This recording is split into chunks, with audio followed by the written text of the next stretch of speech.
السلام عليكم، كنتمنى تكونوا كاملين بخير وعلى خير. وانتم كتشوفوا هذا الفيديو، مرحبا بكم معايا في قناتي قناه حنا لايف.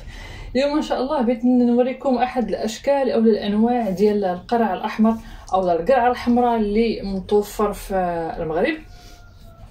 فحنايا معتادين على القرعه الحمراء اللي كتكون هنايا ملسه، وهذه الا رديتو البال مزيان فالشكل ديالها كيجي بحال ديال كيشبه ليا انا بعدا الشكل ديال المخ في هاد التدرجات.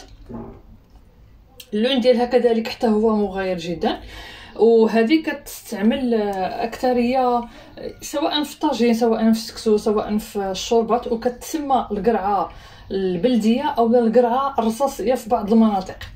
انا قطعت منها طرف باش نوريكم حتى الشكل ديالها. هنايا اللون ديالها عفوا اللون ديالها كيكون هكا صفر، ماشي بحال الاخرى كيكون ليموني بحال ديال الجزر.